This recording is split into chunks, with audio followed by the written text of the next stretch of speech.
2024 లేదా 25లో డిగ్రీ లేదా బీటెక్ చదివారా? సాఫ్ట్‌వేర్ జాబ్ కోసం ఎదురు చూస్తున్నారా? అయితే కోడ్ జ్ఞాన్ 100 డేస్ కోర్సులో చేరండి. జాబ్ సాధించండి. Welcome to Suman TV. నేను మీ సుమన్ టీవీ నాగ్. జనరల్గా నెగిటివ్ ఎనర్జీస్ అని అంటే మన ఇంట్లో కానీ లేదా మన మీద ఉండేటువంటి ఎఫెక్ట్స్ కానీ ఏ విధంగా వస్తాయి అండ్ వేదిక్ ఆస్ట్రాలజీ దానికి ఏం చెప్తోంది? ఈరోజు మనతో పాటు వేదిక్ ఆస్ట్రాలజీ ఉమా గారు ఉన్నారు. అది వారి మాటలను తెలుసుకుందాం. Hello sir. హలో నాగరాజ్ గారు.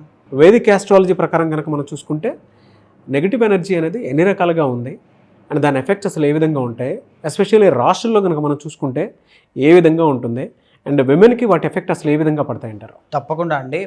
ఈ నెగటివ్ ఎనర్జీ అనేటువంటిది ఎప్పుడూ కూడా ఒక ఎక్స్టర్నల్ ఫ్యాక్టర్ అండి, బయటికి సంబంధించింది అనమాట. అంటే వాళ్ళ యొక్క జాతక చక్రం ద్వారా వాళ్ళ యొక్క ఆరా, వాళ్ళు నడిచేటువంటి వింశోత్తరి లేకపోతే వాళ్ళ యొక్క గ్రహాల ప్రభావం బట్టి వాళ్ళు ఏ ఏ రకమైనటువంటి నెగటివ్ ఎనర్జీ లోపల చిక్కుకుంటారనేటువంటి విషయాన్ని చాలా ఈజీగా మనం చెప్పవచ్చు. సో ఆ విషయానికి వస్తేయండి, ప్రధానంగా నెగిటివ్ ఎనర్జీస్ అంటే ఈ యొక్క శక్తి, ఏదైనా ఒక ఎనర్జీ నాగరాజ్ గారు, ఈ శక్తి అనేటువంటిది ఏ విధంగా ఇబ్బంది పెడుతుంది అనే విషయంలో 4 రకాలుగా ఈ శక్తుల్ని విభజించబడి ఉందండి. ప్రధానంగా మొట్టమొదటిది ఏంటి అంటే స్థలదోష శక్తి అంటారు. అంటే ఇది చాలామంది బాగా తెలిసినటువంటిదే. ఏదైనా ఒక ఇల్లు మారిన తర్వాత, ఒక స్థలం మారిన తర్వాత, ఒక నూతన వ్యాపార స్థలంలోకి వెళ్ళిన తర్వాత, ఇక్కడికి వచ్చాక నాకు బాగా కలిసి వచ్చిందండి, ఇక్కడికి వచ్చాక నాకు అసలు ఏమీ బాగాలేదు, మ్యారిటల్ లైఫ్లో గొడవలు అవుతున్నాయి, హెల్త్ ఇష్యూస్ కారణం లేకుండా వస్తున్నాయి, నాకు నిద్ర పట్టట్లా, భయం వేస్తుంది, ప్రశాంతత లేదు, ఇంట్లో కుక్క పిల్లలు చనిపోతున్నాయి, తులసి మొక్క ఎండిపోతుంది, లేదు అనుకుంటే ఇంట్లో మూగజీవాలు, అది పక్షులు అవ్వచ్చు, పెంచుకునేటువంటి మూగజీవాలు, అవి ఎందుకో హెల్తీగా లేకుండా అకారణంగా చనిపోతున్నాయి. ఇవన్నీ కూడా స్థల దోష శక్తి వల్ల వచ్చేటువంటి ప్రాబ్లమ్స్ అండి. సో నేను ఎప్పటి నుంచో అదే ఇంట్లో ఉంటున్నానండి, కానీ సడన్లీ జరుగుతోంది అంటే ఆ స్థలానికి దోషం పట్టడం వల్ల జరిగేటువంటి ఇబ్బంది అమ్మ. సో దానివల్ల అండి ఈ స్థలదోష శక్తి అనేటువంటిది ఎప్పుడైతే మనిషికి ఉంటుందో ఎదగడము, జీవితంలో ఎదుగుదల అనేటువంటిది ఉండదు నాగరాజు గారు. అది ఇల్లైనా వ్యాపార స్థలమైనా ఏదైనా ప్లేస్ అవ్వచ్చు, అది ఏ ప్లేస్ అయినా సరే. అందుకే మత్స్య కూర్మ యంత్రములు కావచ్చు, కొన్ని రకాలైనటువంటి శుద్ధి కార్యక్రమాలు కావచ్చు, ఏ స్థలంలో అయినా మనం ఏదైనా ప్రారంభం చేసినప్పుడు చేస్తారు.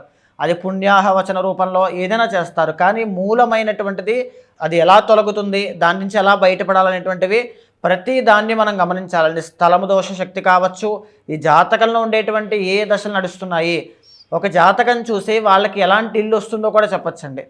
ఒక జాతకం దోషి వాళ్ళకి వాస్తు దోషం ఉన్నటువంటి ఇల్లు వస్తుందా లేదా కూడా చెప్పచ్చు నాగరాజు గారు. ఆ విధంగా ఇక రెండో దానికి వెళ్తే అండి, రెండవ శక్తి ఏంటి అంటే మానస దోష శక్తి. మానస అంటే మనస్సు అండి. ఇక్కడ ఏంటి అంటే చాలామంది, కొంతమంది నెగిటివ్ పీపుల్ ఉంటారు. అది నెగిటివ్ పీపుల్ కూడా కాదు, చిన్న విషయాన్ని కూడా చాలా పెద్దగా తీసేసుకుంటారు. నాకెంత కష్టం వచ్చేస్తుందని భయపడిపోతూ ఉంటారు. ఓవర్ థింకింగ్, యాంగ్జైటీ, జనరల్లీ వాళ్ళ క్యారెక్టర్ కానీ మానసిక స్థితి కానీ అలాగే ఉంటుంది. సో వాళ్ళు చిన్న చిన్న విషయాలకి కోపం తెచ్చేసుకుంటారు, వెంటనే అలుగుతూ ఉంటారు. సిచ్యువేషన్ చాలా సింపుల్గా అయిపోయేదాన్ని కాంప్లికేట్ చేసేస్తుంటారు. వాళ్ళు ఎంటర్ అయిన తర్వాత నుంచి లైఫ్ అంతా ఇలాగే ఉంటుంది. ఆమెను పెళ్లి చేసుకున్నాక నాకు మనశ్శాంతి లేదండి, ఆయన జీవితంలోకి వచ్చాక మనశ్శాంతి లేదు, మేమిద్దరం బాగానే ఉన్నాము.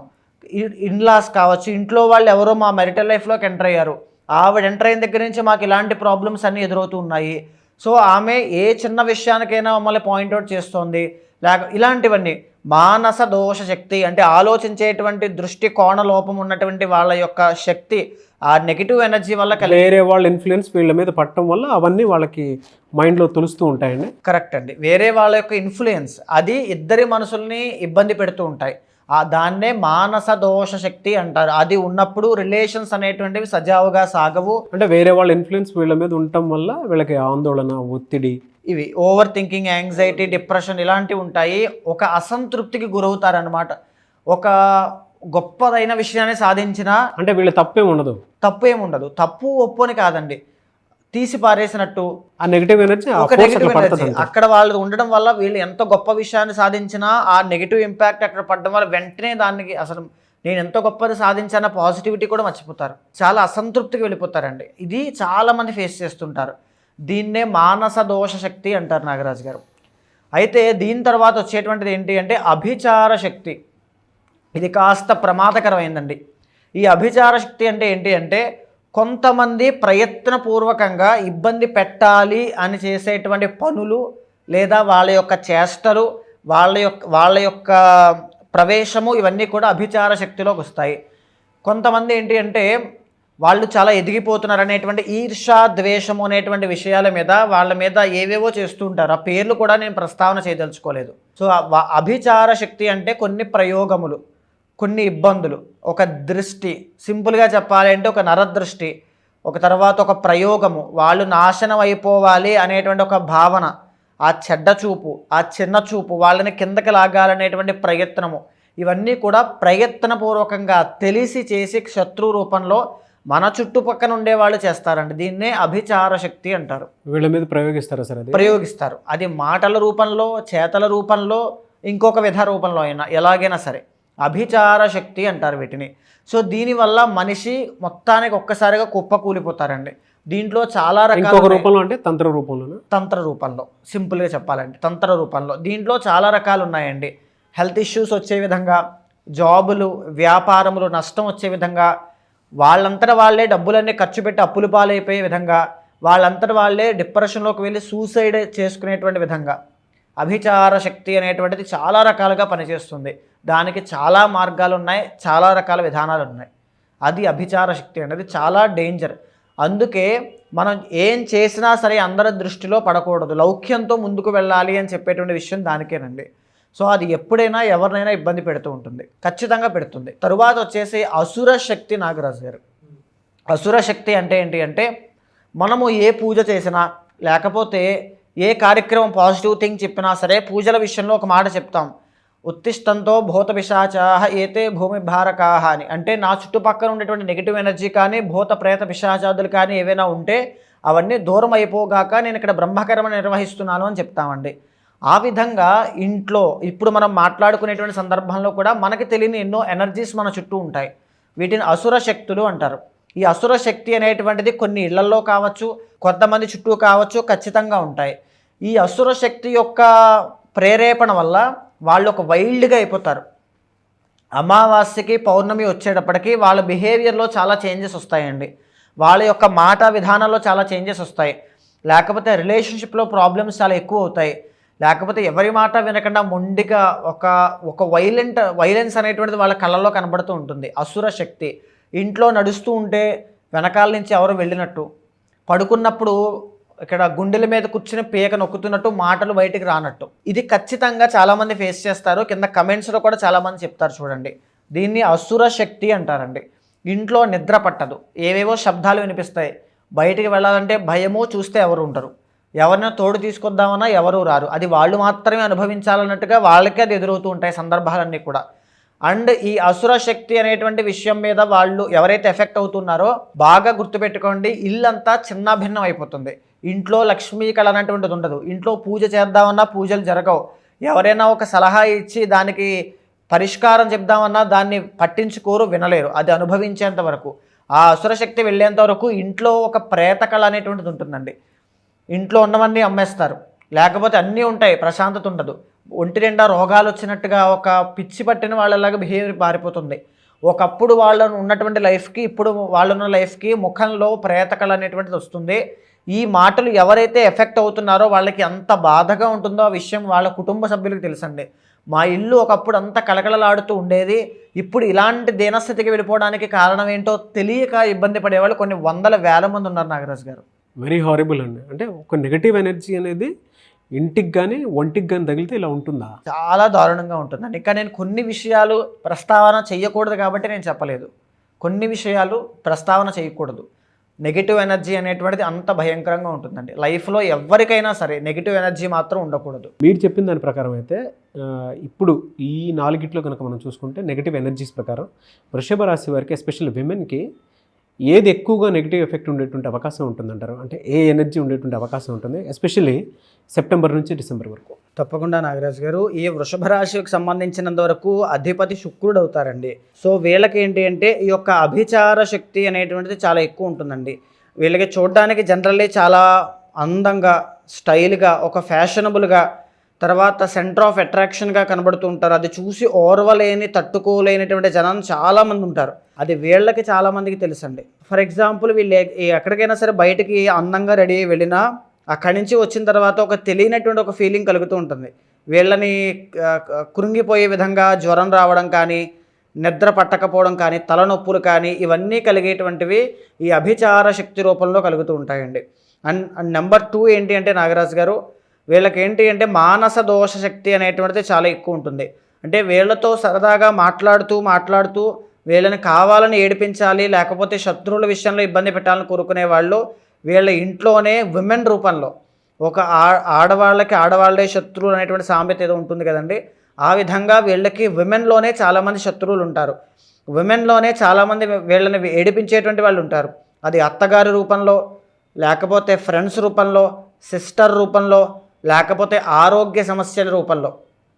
బికాజ్ శుక్రుడు కాబట్టి అండి వీళ్ళకి ఎలాంటి ఆరోగ్య సమస్యలు వస్తాయి అంటే బయటికి చెప్పుకోలేరండి. బయటికి చాలా అందంగా ఉన్నా లోపల ఆరోగ్యం అంతా కూడా క్షీణించిపోతుంది. అది క్రమేపీ సంతానం అనేటువంటి విషయం కేవలం పిల్లలు పుట్టడం కాదు నాగరాజు గారు. సంతానం ఒక ఇంట్లో ఆరోగ్యవంతంగా సంతానం కలిగారంటే ఆ ఇల్లు ఐశ్వర్యవంతంగా మంగళప్రదంగా ఉంది అని అర్థం అండి. సో ఎప్పుడైతే ఆ సంతానము కలగకుండా గర్భదోషములు అనేటువంటివి కానీ, సంతాన దోషములు అనేటువంటివి కానీ, నేటి తరంలో వచ్చేటువంటి ఆరోగ్య సమస్యలు ఆడవాళ్ళకి ఇబ్బంది పెడుతూ ఉన్నాయి అంటే వాళ్ళకి ఎక్కడో ఒక శక్తి అనేటువంటిది మంగళప్రదం కాకుండా వాళ్ళని పట్టి పీడిస్తుంది అని అర్థం అండి. ఆ యొక్క ఆరోగ్య సమస్యలకి కారణం ఏంటో చూస్తే చంద్రకుజుల యొక్క సంచారం అండి. కుజుడు అనేటువంటి ఆయన ఆడవాళ్ళకి చాలా బలంగా ఉండాలి. అప్పుడే వాళ్ళలో సత్వగుణము అనేటువంటిది ఉంటుంది. ఆ కుజుడి యొక్క బలం లేకపోవడం వల్ల, సత్వగుణ సంపన్నత లేకపోవడం వల్ల, ఈ మానస దోష శక్తి అనేటువంటిది ఉండడం వల్ల వాళ్ళలో బిహేవియర్లో చేంజెస్ కావచ్చు, వాళ్ళ ప్రవర్తన విషయంలో ఇబ్బందులు రావడం కావచ్చు, ఆరోగ్య సమస్యల విషయంలో ఇబ్బందులు రావడం, క్రమేపీ వాళ్ళు 10 మందితో మాట పడాల్సిన పరిస్థితిలోకి వస్తారు నాగరాజు గారు. అది అనుమానం రూపంలోనా, అభియోగం రూపంలోనా, అంటే ఎలిగేషన్స్ రూపంలోనా, ఏ విధంగా అయినా వాళ్ళ క్యారెక్టర్ని అసాసినేట్ చేసుకునేటువంటి విధానంగా తెలియకుండానే వాళ్ళు లోనవుతూ ఉంటారు మానస దోష శక్తి వల్ల, అభిచార శక్తి వల్ల. ఇప్పుడు వాళ్ళు ఫేస్ చేస్తున్నారు సార్ ఇది? ఖచ్చితంగా అండి. వృషభ రాశి వాళ్ళకి అది తెలుస్తుంది, ఖచ్చితంగా తెలుస్తుంది. అండ్ ఇంకొకటి నాగరాజు గారు, వాళ్ళ చుట్టుపక్కల ఉండేటువంటి వాళ్ళు వీళ్ళని కావాలని ఒక ఇన్ఫ్లుయెన్స్ చేసే విధంగా మాట్లాడుతూ ఉంటారు. వీళ్ళతో స్నేహం కోరుకుంటారు, వీళ్ళతో బంధాన్ని కోరుకుంటారు, కానీ వీళ్ళని ఏడిపించాలనేటువంటి ఉద్దేశంతోనే ఉంటారు. అది వీళ్ళకి తెలిసేటప్పటికే వీళ్ళు చాలా కోల్పోతారు. అది అభిచార శక్తి, మానస దోష శక్తి వల్ల వీళ్ళకి కలుగుతుంది నాగరాజు గారు. అండ్ ఇంకొకటి, ఎవరైనా సరే వీళ్ళ మీద అభిచార శక్తి అనేటువంటిది చాలా ఎక్స్ట్రీమ్గా ప్రయోగించారు లేకపోతే చేశారు అన్న విషయాన్ని ఎలా తెలుసుకోవాలి అనుకుంటే, భార్యాభర్తల మధ్యలో విపరీతంగా గొడవలు అవుతాయండి వీళ్ళకి, ఆర్ రిలేషన్షిప్లో విపరీతంగా ప్రాబ్లమ్స్ వస్తాయి. అన్నిటికంటే ముఖ్యమైనది వీళ్ళకి భయము అనేటువంటిది కావచ్చు, ఫైనాన్షియల్ ట్రబుల్స్ అనేటువంటివి కావచ్చు, చాలా ఎక్కువైపోతాయి. భయము, ఫైనాన్షియల్ ట్రబుల్స్ ఎందుకు చెప్పానంటే 8th లార్డ్ గురుడు అవుతారండి, అప్పుల పాలైపోతారు. ఇందాక చెప్పాను చూసారా, క్రమేపీ కొన్ని శక్తుల వల్ల అప్పుల పాలైపోయేలాగా చేయొచ్చు, సూసైడ్ చేసుకునే విధంగా కూడా చేయొచ్చు అని. అలాగా అప్పుల పాలయ్యేటువంటి విషయంగా కావచ్చు, లేదు అనుకుంటే ఈ భయము, ఓవర్ థింకింగ్ కానీ, నిద్ర పట్టకపోవడం కానీ, నిద్రలో పీడకలలు రావడం కానీ, లేకపోతే ఇంకా ఎంత గంభీరంగా ఉన్నవాళ్ళు ఎంత ఒక పిల్లిలాగా పిరికి వాళ్ళలో అయిపోతారండి, కవార్డ్ లాగా. అంత పిరికితనం ఎలా వస్తుంది అంటే ఈ అభిచార శక్తి వల్ల వస్తుంది. ఉండలేరు, ఒంటరిగా ఉండలేరు, ఒంటరిగా ఏ పని చేయలేరు, ఎప్పుడు ఏదో ఒక భయం పీడిస్తూ ఉంటుంది. ఆ విషయంలో వీళ్ళు చాలా ఇబ్బంది పడతారండి వృషభ రాశి వాళ్ళు. కేవలం మీకు ఆడవాళ్ళలో శత్రువులు ఉంటారమ్మా, ఆ విషయంలో కాస్త జాగ్రత్తగా ఉండండి. ఎనీథింగ్ ఏమైనా సరే బయట వాళ్ళకి ఎక్స్పోజ్ అవ్వద్దు. నేను చెప్పేటువంటి విషయం ఏంటి అంటే, అది ఇంట్లో వాళ్ళైనా, అత్తగారైనా, సిస్టర్స్ అయినా, ఫ్రెండ్స్ అయినా, ఎవరైనా సరే వాళ్ళని ఎక్కడ ఉంచాలో అక్కడ ఉంచండి. ఆ విషయంలో ఇబ్బంది పడద్దు, చాలా జాగ్రత్త పడాలి. అయితే మేజర్గా వీళ్ళకి వచ్చేటువంటి ఇబ్బంది ఏంటంటే అండి, 12th లార్డ్ కుజుడు అవ్వడం వల్ల వాహన ప్రమాదములు, సడన్లీ గాయాలు పాలవుతారు. అసలు ఏమీ ఉండదు, వితిన్ ఫ్రాక్షన్ ఆఫ్ సెకండ్స్లో అది జరిగిపోతుంది. అది గాయాలు కావచ్చు, ఎలక్ట్రిక్ షాక్ కావచ్చు, అగ్ని ప్రమాదము కావచ్చు, సర్జరీస్ కావచ్చు. ఈ 4 కూడా సడన్గా మీ లైఫ్లో జరిగాయి అంటే అది అభిచార శక్తి వల్ల జరిగాయని మీరు బాగా గుర్తించవచ్చు ఖచ్చితంగా అండి. అండ్ ఇప్పుడు నడిచేటువంటి సెప్టెంబర్ దగ్గర నుంచి డిసెంబర్ దాకా మనం చూస్తే కనుక ప్రధానంగా వీళ్ళకి పనులన్నీ కూడా స్తంభించిపోవడం, ఏ పని ముందుకు వెళ్ళలేకపోవడం, కెరీర్లో అప్స్ అండ్ డౌన్స్ అండి. వీళ్ళకి మీకు కెరీర్లో అప్స్ అండ్ డౌన్స్ అనేటువంటివి కనబడుతున్నాయి అంటే జాబ్ పోయేలా ఉందని భయపడుతూ ఉన్నారు, లేకపోతే జాబ్ ఆల్రెడీ పోయింది, వస్తుందో రాదో అని ఒక భయం, అది రావడం లేదు, వచ్చినట్టే ఉంటుంది, ఆఖరి రౌండ్లో ఇబ్బంది పెట్టడం, లేకపోతే ఫైనాన్షియల్లీ చాలా స్ట్రగుల్ అవడం, బయటికి చెప్పుకోలేకపోవడం, వీళ్ళకుండే బాధ అదేనండి.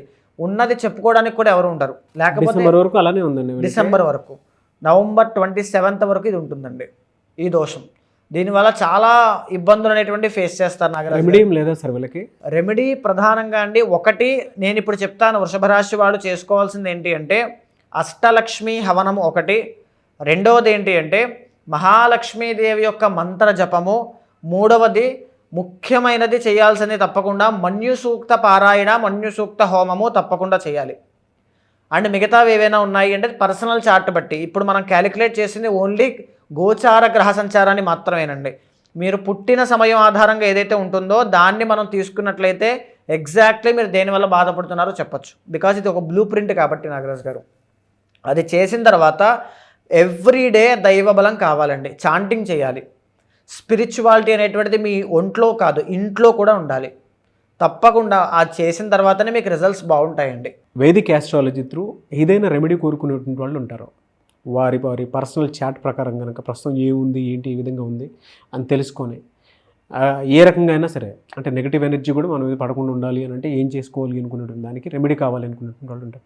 ఎలా మిమ్మల్ని అప్రోచ్ అవ్వాలంటే? తప్పకుండా నాగరాజు గారు, ఒక్క విషయం నేను చెప్తానండి. వేదిక్ ఆస్ట్రాలజీ ద్వారా మనకున్న సమస్యలు కానీ నెగిటివ్ ఎనర్జీ కానీ ఏదైనా సరే గుర్తించి దానికి మనం ఎలాంటి పరిహారం చేసుకుంటే మంచిది అని చెప్పడానికి వేదిక్ ఆస్ట్రాలజీ తప్ప ఇంకొకటి ఏదీ లేదండి. అలాంటి వాళ్ళు ఎవరైనా ఉంటే మీకు కింద కనిపించే నెంబర్కి కాల్ చేస్తే మా వాళ్ళు మీకు పూర్తి వివరాలు అందిస్తారు. ప్రధానంగా నేను ఒక్క విషయం చెప్తున్నానండి, జీవితంలో ఒక సరైనటువంటి నిర్ణయం తీసుకోలేకపోవడం వల్ల, అది మ్యారేజ్ అయినా, జాబ్ అయినా, ఎడ్యుకేషన్ అయినా, సంతానమైనా, ఏదైనా డైలమాలో ఉంటూ ఒక అసంతృప్తికి గురై ఇబ్బంది పడుతున్న వాళ్ళు కొన్ని వందల మంది ఉన్నారండి. ఇప్పుడు నేను చెప్పినటువంటి ప్రాబ్లంలో అసుర శక్తి అనేటువంటి విషయం మీద ఎవరిని ఎక్కడ ఎలా కన్సల్ట్ అవ్వాలి, ఈ ప్రాబ్లం ఎవరికి చెప్పుకుంటే అర్థమవుతుందో తెలియనటువంటి పరిస్థితుల్లో కొన్ని వందల మంది ఉన్నారండి. ఒక్క విషయం చెప్తున్నానమ్మా, అలాంటి వాళ్ళు ఎవరైనా ఉన్నా సరే మీ వెనకాల నేను ఉంటాను. మీ జాతకాన్ని చూసిన తర్వాత, మీ ప్రాబ్లం విన్న తర్వాత ఏం చేస్తే మంచిదనేటువంటి విషయం మీద ఒక బ్రదర్లా కావచ్చు, ఒక ఫ్యామిలీ మెంబర్లా కావచ్చు, ఒక మెంటర్ లాగా, ఒక ఆస్ట్రాలజర్లా మీ వెనకాల ఉండి ఒక గైడెన్స్ ఇస్తాను. ఏమైనా దోషాలుంటే దాన్ని పోగొట్టే విధంగా శాంతి పరిహారములన్నీ ఆచరింపచేసి భగవత్ అనుగ్రహం కలిగేలా చేస్తాను. డెఫినెట్గా. థ్యాంక్ యూ సో మచ్ అమ్మ గారు. నమస్తే అండి. చూసారు కదండి వీడియో. ఈ వీడియోపై మీ అభిప్రాయాన్ని కమెంట్ బాక్స్లో పోస్ట్ చేయండి. ముఖ్యంగా మీరు కనుక వేదిక్ ఆస్ట్రాలజీ త్రూ రెమెడీ కోసం ఎదురు చూస్తున్నట్లయితే, మీ పర్సనల్ చాట్ని చూపించుకోవాలి అనుకున్నటువంటి వాళ్ళు స్క్రీన్ మీద ఉమా గారి కాంటాక్ట్ నెంబర్ కనిపిస్తుంది, అని మీరు కాల్ ఆర్ మెసేజ్ వాట్సాప్ చేసి వెంటనే అపాయింట్మెంట్ బుక్ చేసుకోండి. ఈ వీడియో లైక్ చేయండి, షేర్ మాత్రం తప్పకుండా చేయండి. ఇలాంటి మరిన్ని వీడియోస్ కోసం మా ఛానల్ ఫాలో అవ్వండి. Thank you.